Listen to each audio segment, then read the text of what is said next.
here he is holding a 12-stick Roman candle, this look of terror on his face as he realizes that no, once you start it, you can't stop it. And there's a police department right across the street from him.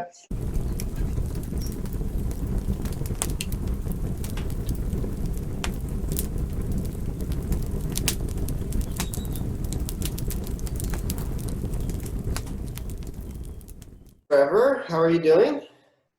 I am doing well, I got a really beautiful picture of a sunrise the other day that I should send to the text chain, the leadership group.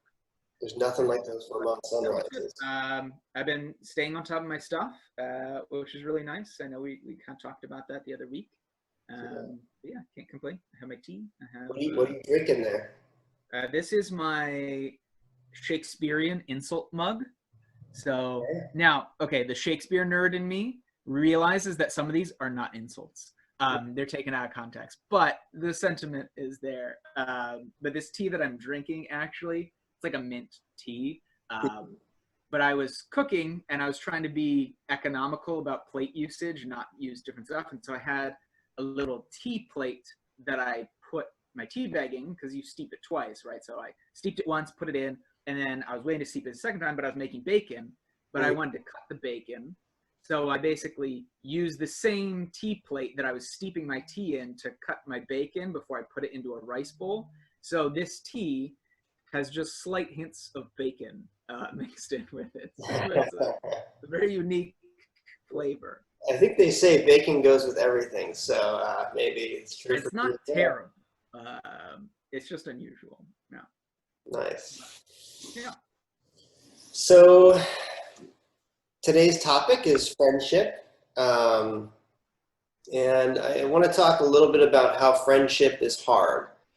You know, I think especially these days, there's this sort of pervasive narrative that friendships are easily made.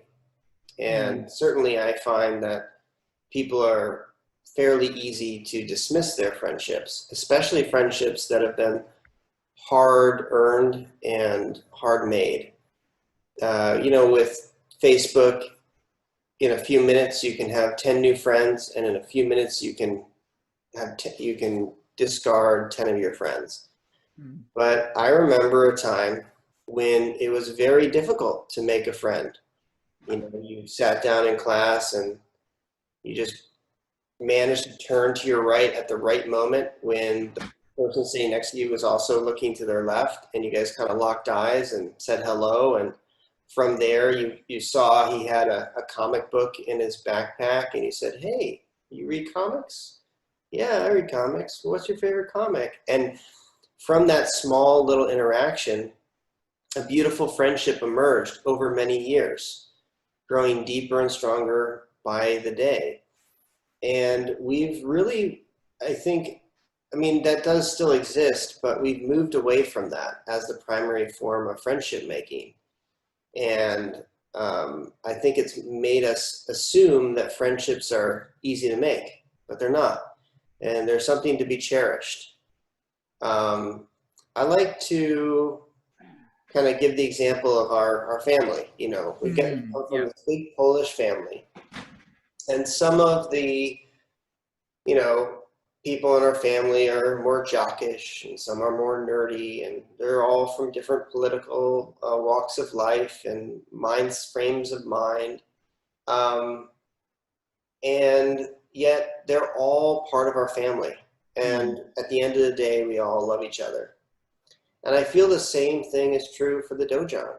You know, we try to never let politics and religion and other divisive topics, you know, play too much of a role here on the mats, you know. But I think it's also really important to look past any differences between us and find the common ground. So on that note, Trevor, are there any experiences that you could talk about, some stories from your life? I have some that I want to share. Yeah, about, you know, certainly. Sometimes hard. Yeah, you're talking about, you know, it's easy to make acquaintances and it's easy to make kind of casual friends. But when I think about the real friends, not the fair weather friends, but the real friends that I've had in my life, there's not been that many. Um, and the one that sticks out immediately was from my childhood, a person who's still a very good friend with me. I still talk almost on a daily basis, which I don't really do with almost anyone else, even my family. We won't talk every single day, but that friendship arose through very difficult means. It wasn't easy because I grew up in one very much immersed in kind of one political climate, and I was the odd person out there. And this friend was my steadfast friend, despite social ostracization and the awkwardness that arose from that. And I really, even though it was difficult and it wasn't something that we talked about, it was something that I really appreciated about our friendship, is that and not just then, but even moving forward. In college, I had, a difficult time. I had a number of challenges and, heartbreaks and such. And this person was a friend to me, not because I agreed with him ideologically or because or for any reason like that, but just because he was someone that I enjoyed spending time with, for whom it didn't really matter what we were doing. We just liked spending time together. And even though, we're fairly different in certain ways, that's one friendship that I've kind of held on to. And I was kind of talking about, college was a difficult time for me. I didn't tell him about anything that was happening to me during college, about all of the, hardships and difficulties and obstacles that I was trying to overcome at that time. I kind of deliberately kept him out of all that. I didn't say, oh, I got dumped by this person, I'm feeling really bad. He was a person that I could just go to and we could just spend time together and we could talk about nothing or whatnot. And so that, I don't know. I'm not articulating it in a particularly eloquent way, but I haven't come across many people like that in my life. And so that's why that person is very, very, important to me. And I very much treasure our friendship. I think also there's been certain people in my life who they might be kind of quirky and awkward characters, but they are amazing friends. Mm-hmm. And when I say, what do I mean by that? I mean, like, they're willing to go above and beyond for your friendship with them. And I think that's really an important characteristic to have. I don't know all the details of this particular friendship, but it sounds like both of you were really willing to commit yourselves to one another, and ride out any difficulties or any hardships you might have, and also kind of look past any differences between you, which I think is really important for developing those friendships. Certainly. One kind of funny story I have is, I used to have maybe kids put your fingers in your ears here for a second. I used to have a friend in college, bless his soul. He was the nicest guy in the world, but he was definitely one of these characters. He had some very extreme political beliefs and ideologies that were very different from my own. But he was just the nicest guy in the world. I remember he was really into darts, and we used to play darts together. And we went to the dart shop, which was like 45 minutes away from my house that I was living in. And he actually lived in a different house in the area. So he came, picked me up, took me to get some darts. And when we were headed back, almost when we were all the way back at my house, I realized that I dropped my flights. And so he drove me all the way back, 45 minutes, to go look for some, few dollar flights on the ground outside the shop. And sure enough, he found them and drove back. And I just remembered, what a sweet guy to do that, to take his, basically the rest of his Saturday, not only to take most of his Saturday to drive me out there, but then to also go take me back to find this little thing that I had lost. And, but also the same guy, I remember he was kind of a nudist, and this is why kids, we got to close our ears. You know, he's kind of a nudist, and I remember I would come over with some friends. You know, I would have a party, and I would come in, and I would be like, I'd tell everyone like wait in the hallway, you know, because I have like I'm just gonna scope things out real quick, and I stick my head in and look around, and sure enough, he's over there just no clothes on whatsoever. And I'd have to like usher him into the room and throw some clothes at him and say, get your clothes on, like if you're coming in, like, you know, and he'd be fighting me. Oh no, this is like, you know, this is how I am, you know, and so, but you know what? I put up with it because he was a really good friend, you Yeah. know, Yeah.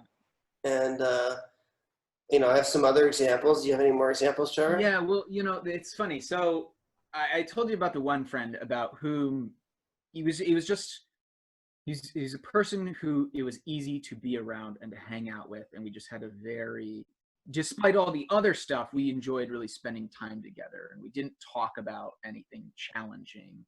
um, you know, the other friend that really comes to mind when I think about really really meaningful friends for me is one that I made in college, and almost be more different. You know, I kind of reference it. You know, when I was in middle school and high school, I was immersed in one kind of political climate, and then when I went to college, I got immersed in the opposite political climate, and I felt the odd one out there as well. And this person, we spent so many hours just talking with each other, and we were very ideologically different, you know. um, and it was a lot of work, but the one thing that was really rewarding about it is that we weren't coming to it from a place of you're wrong and I need to convince you how you're wrong, or you're morally deficient or whatnot. It was from a place of I genuinely want to understand why you think the way you do and why you believe. And it was a lot of work. It was a lot of, you know, it was mostly late nights with some tea or some wine or something, and just talking and being like, that's, but what about this, and kind of just exploring that space together.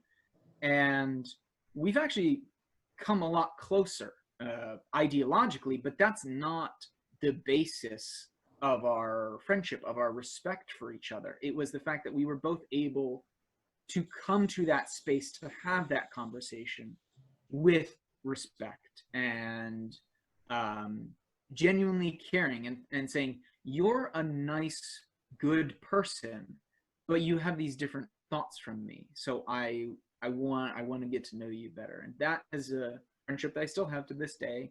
I still talk with regularly. Is one of the most rewarding friendships that I have in my life, and couldn't have been more different from the other one from earlier in my life. You know, You know, but just kind of coming back to your point of like, it was work. It was, you know, many late nights of talking and hashing it out, and getting to know the person behind all that. So I don't know. That's what came to mind. you know, you were saying how you and this friend started out pretty ideologically different, and there's been Mm. some growth together as you've gone Yeah. forward. And that's something that I think people forget. If you make a commitment to a friendship over time, whether you're moving towards them or they're moving towards you, and let's be honest, the truth is probably somewhere in between your perception and theirs. You guys will find a more harmonious balance Mm. between perspectives. And I think, you know, we we often talk that like marriage is the only relationship that we make a commitment for. I really think that all relationships require some level of commitment, you know, and I think especially these days, you know, um, Yeah. you know, I think I don't, you know, want to, you know, sound like I'm judging anyone or anything, because I'm certainly not, but I think there's been a market decline even within marriage to like making that hard, fast commitment. You know, we've seen a huge rise in divorce and things like that. And I think we look at relationships just in general as more transactional than we have in the past. As like, well, if I'm not getting what I want out of this, then, you know, why am I staying with this? And I think that's Mm. not the right way to see a relationship.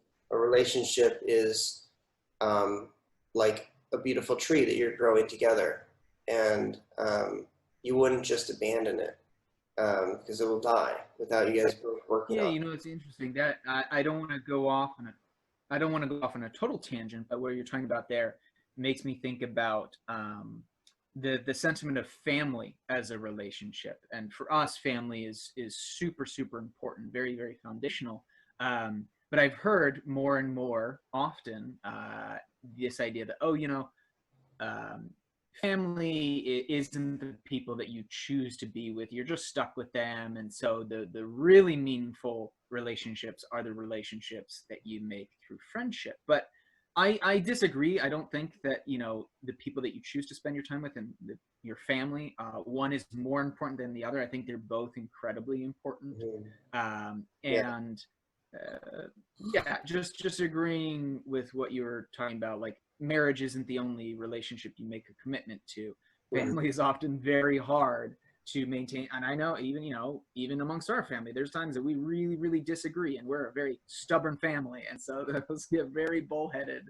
Yeah, But we all love each other, you know, yeah, absolutely and unconditionally, and so that keeps us through. And yeah, I think extending that to the relationships that you really invest in yeah. is very important. Well, I do have one other friend I'd really like to talk about because I think it really um, Sure. depicts what I'm talking about, where, you know, friendship is hard and sometimes you come from very different perspectives, but in becoming friends, you learn a lot about yourself.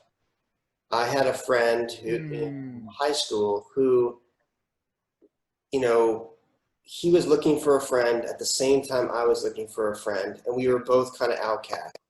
And we met each other, and out of sort of a mutual necessity, we became very close. But we were very different people. I was more thoughtful and contemplative, and he was very rash and impulsive. And he was willing to do things that were, you know, like a little bit moral sometimes. I'm thinking, yeah, I know who this person is. yeah. And I'm a very honor-bound individual, and we were both fiercely competitive and um, protective of our individual values. And so, you know, I thought, you know, I might have to like fight to the death with my friend sometimes. You know, I'm not even kidding you. Like I thought it was gonna end in bloodshed. But Uh-huh. you know, we're always so close too. Like I always um, respected his commitment to our friendship, Mm, and he always was a really good friend. And so I weathered that storm with him. You know, I just want to give you one example. You know, there's a lot, so I'll do one of the more funny examples. Um, I remember he had gone to an Indian reservation and gotten just a ridiculous amount of fireworks, and he had this big box of them. And him and my other friend were talking about how they got these fireworks and whatnot.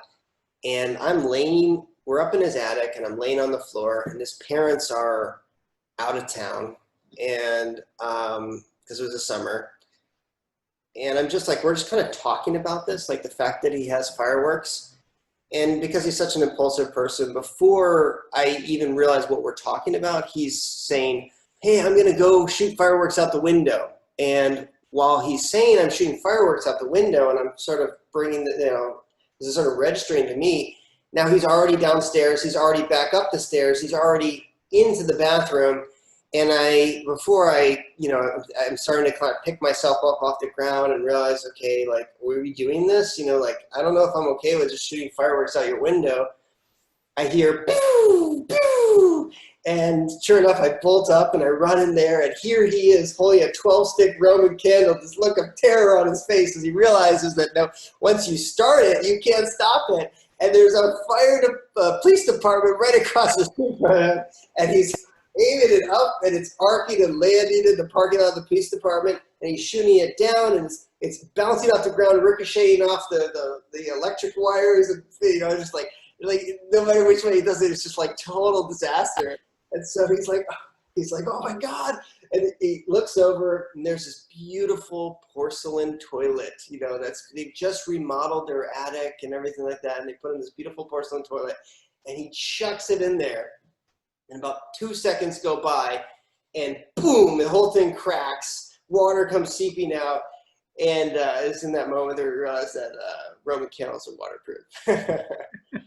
And, you know, he ended up, it was really funny. He ended up spending all the money he had made in his part-time job over the summer to replace that toilet before his parents came back. And I think to this day, they don't even know that happened. But, you know, that's the kind of person he was. He's just like incredibly impulsive. And I felt like I was a sled dog captain, you know, just trying to hold him back from doing stuff that was totally insane. But, you know, I also had these amazing memories because of that. You know, he was really into fantasy and like medieval stuff. And that led him to like walk into a grocery store with a sword on his back, you know, which is, you know, borderline gonna get us in big trouble, you know, and walk like desperado style down the middle of the road with a sword on his back, you know, and the police pulling us over and just, you know, just this kind of person. But at the same time, we had some really, you know, more innocent, funny memories. I remember when we went to get that sword, we were like, you know, it would be really funny if we bought this with all Sacagawea coins. The Sacagawea had just kind of come out and it was like a big thing. It was like a gold coin. Like, yes, it's like a gold coin. Yeah, it's like $1, right? The $1 coin. It's $1. So we went to like the first bank in town and we asked them, hey, okay, we need like $300 in Sacagawea coins. And that was like for me. And then he needed like $300. He needed like, you know, it was like we needed like a sort of, I can't remember how much it was, but it was hundreds of dollars each. So, you know, it's like $600 for Sacagawea coins. So we had to go to like 3 different banks. We raided every single Sacagawea coin they had.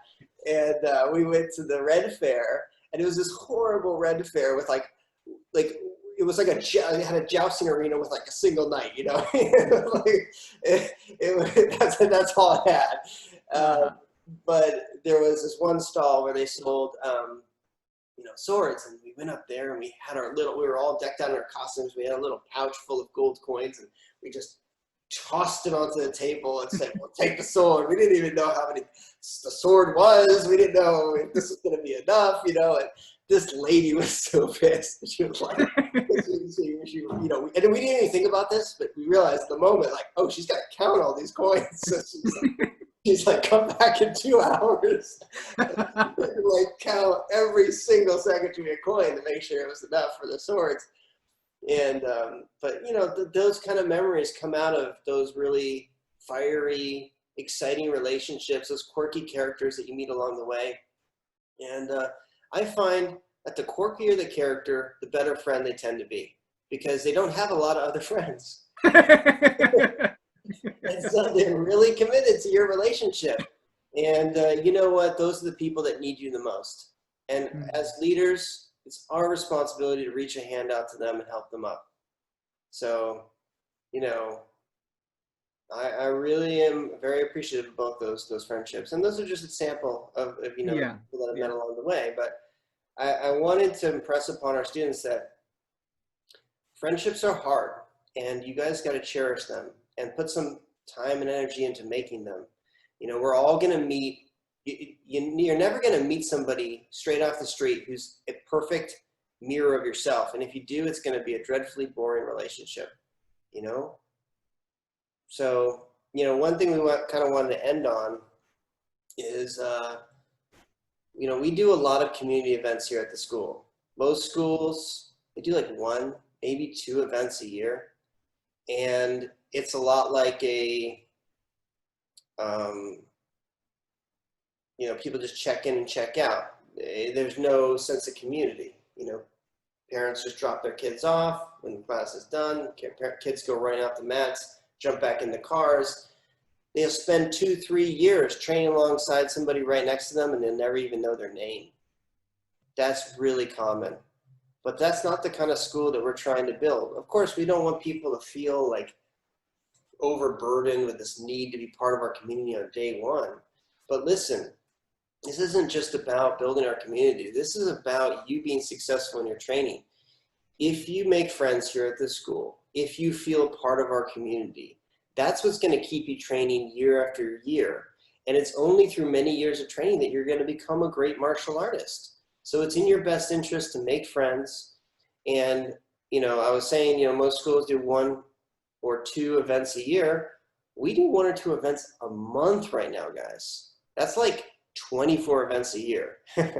Look at how ridiculously over the top we are. I'm prepping for one right now. Is the Yeah, D&D. yeah. And we're doing two, one with Mr. Trevor and one with Mr. McCool. So, cherish those opportunities. Come to those events and don't just show up. Mm-hmm. Ask that kid, hey, do you like comic books too? I see you got that comic book over there, and have that little curiosity blossom into a great relationship that lasts the test of time. Mm-hmm. And I think that's a pretty good note to end on. Yeah, absolutely. So guys, until next time, keep training hard and keep making friendships in a deep and meaningful way.